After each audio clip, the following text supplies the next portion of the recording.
राधे राधे दोस्तों, मेरे ब्लॉग में सबके स्वागत है। कैसे हैं आप सब? क्या था पार्वती की कथा। आज फागुन मास की कथा शुरू करते हैं। ये कथा के पिछले कड़ी में सुन रहे थे। भगवान शिव भारी तपस्या करते हुए हिमालय में निवास करते थे। देवता के प्रार्थना करने पर हिमवान अपनी पुत्री के गिरजा के साथ भगवान शिव के दर्शन करने के लिए जाती थी। भगवान शिव से प्रार्थना करते हैं हिमवान, पर रोज़ मैं सेवा करने आऊँगी, दर्शन करने। भगवान शिव कहते हैं कि प्रत्येक दिन आप आना चाहता है तो कन्या के अपने घर पर रह के आइए। अकेले आ सकते हैं, अगर ये कन्या के साथ आप आएंगे तो मेरे दर्शन नहीं हो पाएंगे। उसी समय पार्वती देवी इस बात के विरोध करते हुए भगवान शिव से कुछ वचन कहती है। चलिए कथा के सुनते हैं। पार्वती जी ने कहा, हे शंकर, आप जुन उत्तम वाणी के द्वारा जो कुछ कहा है, जो प्रतीक नहीं है, फिर प्रतीक से अद्वैत कैसे हो गई है? मेरी बात सुन के आपको तत्व के अर्थात निर्णय करना चाहिए। सदा पर्वत बना हुआ है पूरे प्रभु, मुझे वाणी द्वारा विवाद करने से क्या विवक्ष होगा? हे शंकर, आप जो सुनते हो, खाते हो, देखते हो, सब कुछ प्रतीक के कार्य है। प्रतीक से परे हो के आप हिमालय पर्वत पर तपस्या किस लिए करते हैं? प्रकृति से मिले हुए हैं, कैसी बात के नहीं जानते हैं? अगर परे है, आपकी बात सत्य है, तो आपको मुझसे भय नहीं मानना चाहिए। माता पार्वती की बात सुन के भगवान भोले बाबा बहुत पढ़े, पार्वती मेरे सेवा तुम रोज़ कर सकते हो। पार्वती के साथ उसके दर्शन करने लगे। उस भगवान शिव की उपासना करते हुए पुत्री पिता के कुछ समय बीत गए। पार्वती जी के लिए देवता के मन में बहुत चिंता होने लगी। वो सोचने लगी, भगवान महेश्वर गिरजा के पानी ग्रहण कैसे करेंगे? तब उन्हें कामदेव के आवाहन किया। आवाहन करते हुए इंद्र के कार्य सिद्ध करने वाला कामदेव अपनी पत्नी रति या सखा के बसंत के साथ आया। देव सेवा में देवराज के समूह को आगे के गर्भ के वचन कहने लगा, हे सच्ची पुत्र, शीघ्र आज्ञा दीजिए। आज मैं आपके कौन सा काम सिद्ध करूं? मेरा मतलब सिद्ध करने से कितने तपस्वी मेरा मर्यादा से भ्रष्ट हो जाता है। हे इंद्रा, मेरे बल पुण्य पर आप अच्छे तरह से जानते हैं। शक्ति नंदन पर मेरे पर ज्ञान है। इसी प्रकार उद से बहुत ऋषि मुनि मेरी शक्ति जानते हैं। महान बलि पूरे क्रोधी मेरा भाई है। हम दोनों ने अपने पूरे जगत के परास किया है।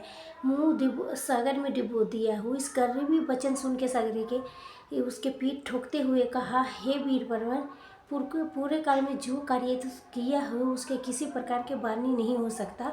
हम सब देवता तुमसे पराज हो चुके हो। हे मदन, तुम सदा हमें जीतने में समर्थ हो।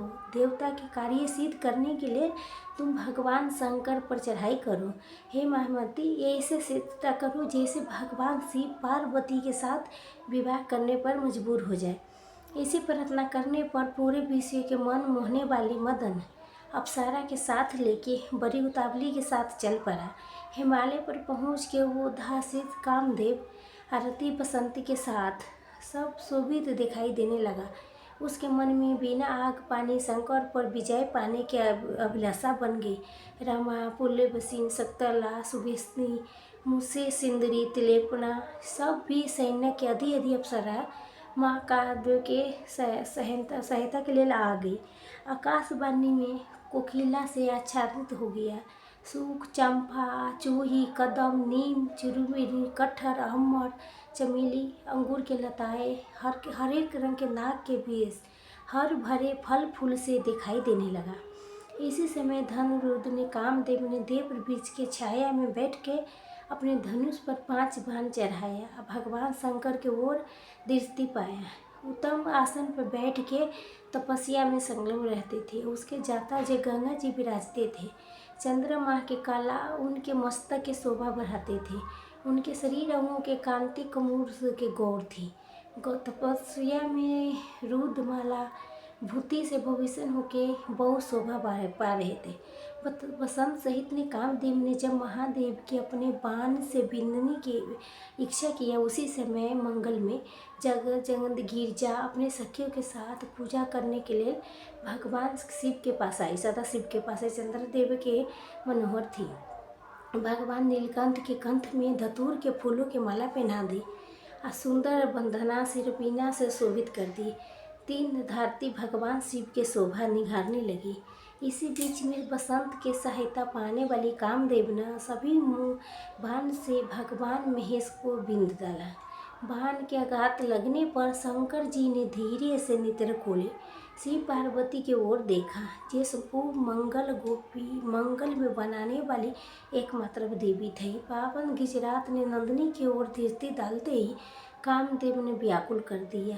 पार्वती के दर्शन से मोहित हो गया। फिर ऐसा आसित के ध्यान आते ही भगवान शिव के नेत्र आश्चर्य से खिल उठा।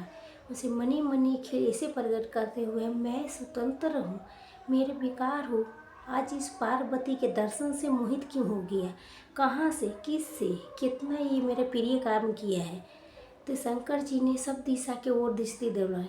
उसी समय दक्षिण दिशा में कामदेव दिखाई दिया, जो हाथ में धनुष लेके भगवान सदाशिव पर पराप करने के लिए शुरू था। जरे हुए धनुष के खींच के मन कर रखा था। पूर्व बाण संधार करके मदराम तकले सीध के बिंदना चाहते थे शिव जी के। जब भगवान महेश्वर के रूप पर परी, तीसरा नेत्र खोल के उसके ओर देखा और देखते ही मदन आग के ज्वाला में घेर गया। उसके भस्म होता देख के सभी देवी देवता ने हाहाकार मचा दिया। देवता गिर कहने लगी, हे देव, हे महादेव, आप देवता के वर दीजिए। हम गिरिराज नंदिनी के पार्वती के सहायता के लिए कामदेव के भेजा था, उसका कोई अपराध नहीं था। हम महाकामदेव के विरुद्ध दर्द दंड दे दिए हैं। वो बंधु भगवान शिव अपने तेज से उसके समय देवता के कार्य सिद्ध करना चाहिए। हे शंभु, आपके द्वारा ये पार्वती के गर्भ से जो पुत्र होगा, उसी से हमारा सब कार्य सिद्ध होगा। हे महादेव, तारकासुर ने हम सब देवता के बहुत सताया है। भय से हमारे रक्षा करने के लिए ये काम देवता के जीवन दान दीजिए। माता पार्वती के पानी ग्रहण कीजिए। हे महाभाग, देवता के कार्य सिद्ध करने में आप अपनी शक्ति लगाइए। गजासुर अपने सब देवता के उद्धार किए। गजासुर से काल बीज से भी आप ही मुझे रक्षा किया है। हे भगवान, कामदेव के कार्य सिद्ध करने के लिए लाया था। ये हमारे उपकार में लीन था, इसने आपकी रक्षा अवश्य करनी चाहिए। देवता के वचन सुन के भगवान शिव ने देवता से रुष्ट होकर कहा, हे देवीगण, तुम सब के कामना होना चाहिए। इंद्र आदि देव जब जब कामदेव के आगे रख के चलते हैं, तब तब अपने मर्यादा से भ्रष्ट हो जाते हैं, दुख में पड़े हैं, अधीनता के भागी हूँ मैं सबके शांति के लिए कामदेव के जला दिया है। तुम सब देवता, असुर, महासुर, दूसरे प्राणी भी निर्भय होके तपस्या में सबके साथ लीन हो जाओ। आज सब जगत के मैं काम क्रोध से शून्य कर दिया हूँ। हे देवता, ये पापी ये काम दुख के जड़ है, इसने आज जीवन दान नहीं दूंगा। तुम अवसर की परीक्षा करो। भगवान शिव के ऐसे कहने पर सभी महर्षियों ने कहा, हे शंभु, आपने जो कुछ कहा है सब हमारे लिए परम कल्याणकारी है, लेकिन हे देवी ईश्वर, मैं भी कुछ निवेदन करना चाहती हूँ, ध्यानपूर्वक सुने। जिस प्रकार संसार की सृष्टि हुई है, उसके अनुसार काम ही इसका आसन है। काम के बिना सृष्टि कैसे चलेगा? ये बीस काम में है, इसके ऊपर उठे हुए आप पर परमेश्वर है। ये इतना कह के मुनि सीधे चारों रे भगवान शिव के सतासुती मंगना स्तुति करने लगी। उसके बाद शीघ्र वहाँ से ध्यान कर दी। काम देवता के जला के महादेव ने अंतरिक्ष हो गया। समय माता पार्वती की क्या स्थिति हुई वो सुनेंगे हम इसी फागुन मास के कथा में अगली कड़ी में कल शुरू में। सुनने के लिए आपके अपने चैनल पर लाइक शेयर जरूर कीजिए। खूब हरे कृष्णा हरे कृष्णा।